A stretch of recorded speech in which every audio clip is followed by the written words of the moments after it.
Hey guys, this is Dan with Gears and Gadgets. Thanks for tuning in. I have a bit of a problem. I sometimes buy pretty obnoxious tools that I really have no business buying. This, you might say, is one of those. Super excited this showed up today because, look, I've been doing a lot of like suspension upgrades and things like that on my trucks over the years. One of the most sketchy things is right here. These spring compressors. I have enough video B-roll of me actually using 2 sets of these. You don't have to look far to find some videos of terrible things happening with those spring compressors. Now, if you're gonna do a job once and really not have to kind of revisit it, I probably would still utilize them, but I have now done probably 6 different times suspension upgrades. And each time you do that, you are taking a spring apart and then putting the new spring on. So you're actually compressing springs twice per time. So this right here, this tool actually cost $900. $400 worth of staples in this thing. Holy. Oh, what did I buy? This is certainly the most obnoxious thing that I've bought. We'll talk about that. Let's get this out of the box.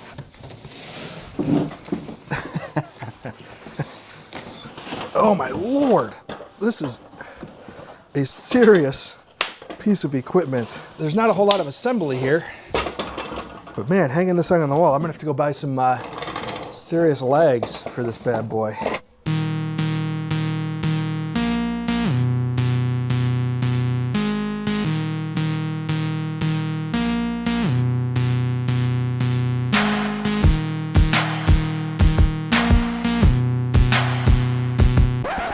I do this whole shelving project in the garage to create more space.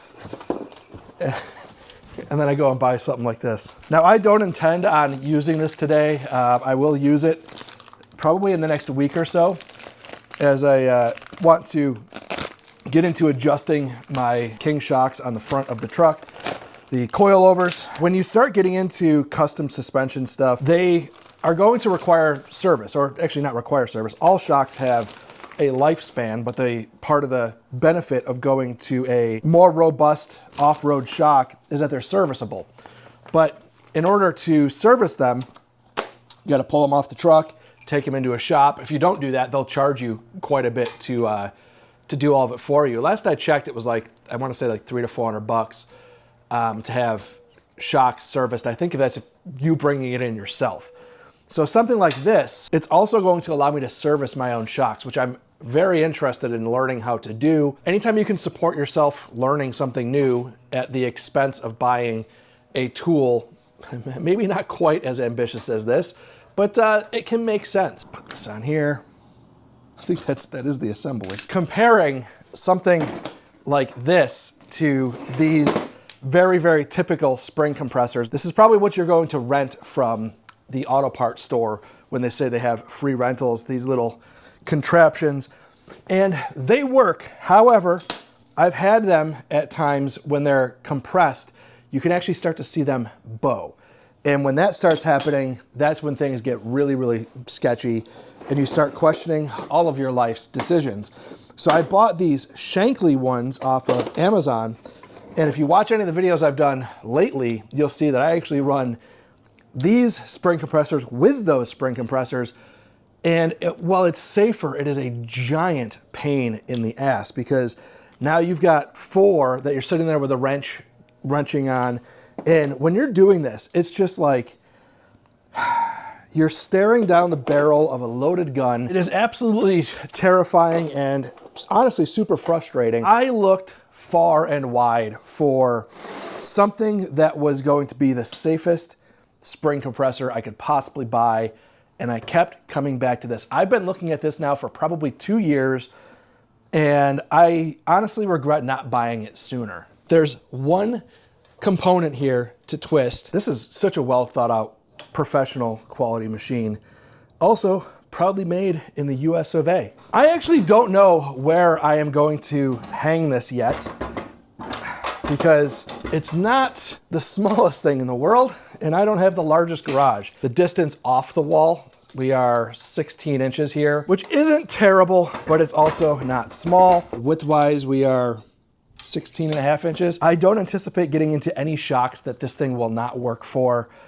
And the way that I look at stuff like this, I had a conversation with a friend who you'll actually see on this channel at some point here soon. We're actually gonna do some suspension work.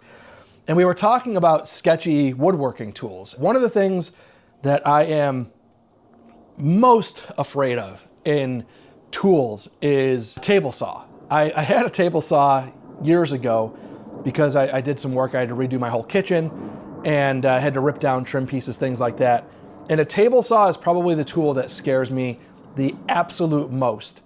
That is until you look at spring compressors. The way that I look at spring compressors is that if you take a table saw and throw in the potential of the blade just coming undone and flying at your face, that is what doing spring work is. It's really a potential mechanical failure where you take all of that loaded energy and just send it wherever, and it can absolutely be deadly. So the question came up was, is a saw stop worth it? Well, it costs like $2,000. It's super expensive. So no, it's not worth it until you're in the hospital because you cut your finger off, and then you're thinking like, damn, I should have spent that $2,000 because now it's cheaper than losing a finger and way less inconvenient than losing a finger. So, you know, these kinds of tools, when you look at stuff like this, when you start getting into repetitive actions and you're doing things over and over and over again, that's when it starts making more sense to start looking at like the professional grade tools so that you're not getting yourself killed. I have a problem when it comes to buying tools. This is an understatement. And I think I'm gonna go through, I've got so much Milwaukee stuff now. I was just bought another thing yesterday and I just started looking around going like, okay, there's a problem here. As soon as I see a tool with a battery deal, I gotta buy it. And that's honestly, it's how I've built out all of my tool collection you see in the garage here. Nothing here has been sponsored. This has all been stuff that I've bought myself, including this Branick 7600. It really is an investment in yourself. I'm gonna tell you guys, when this channel started growing, I started thinking like, man, I should partner up with a local shop because honestly, I started feeling like this is getting dangerous.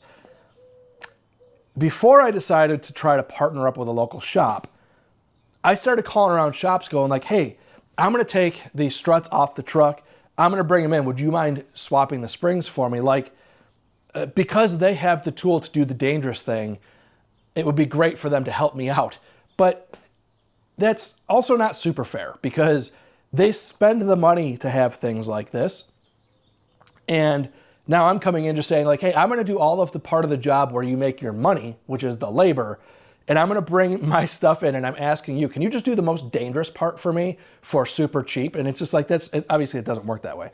So that's when I started thinking about like, maybe I'll partner up with a shop and I'll be able to get, plug a local shop and build a little bit of a relationship there. But that's also not who I am. That's not what this channel's been built on. I've done everything as much as I possibly can DIY. I fail at it at times, and sometimes when I fail, I do go to a shop. But I want to do everything here myself in this machine here, this Branick 7600. This is also then going to allow me to service my coilovers myself.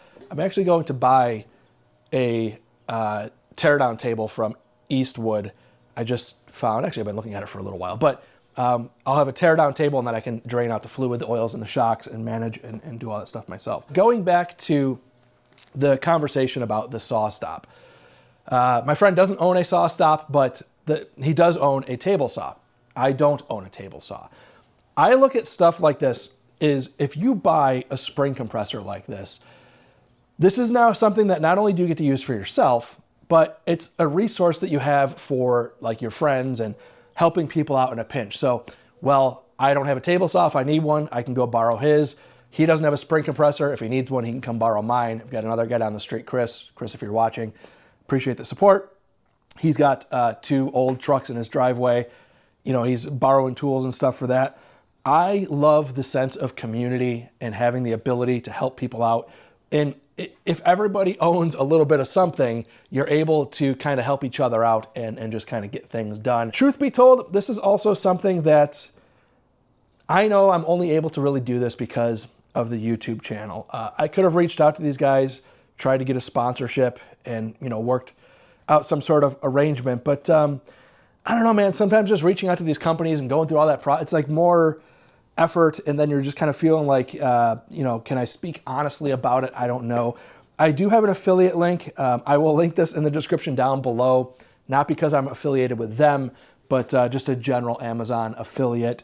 For anybody who doesn't know what this Branick 7600 is, that's what it is. So with that being said, guys, thank you very much for tuning in. If this is your first time tuning in, please hit that subscribe button down below. Remember, likes go a long way to help support the channel. See you guys next time.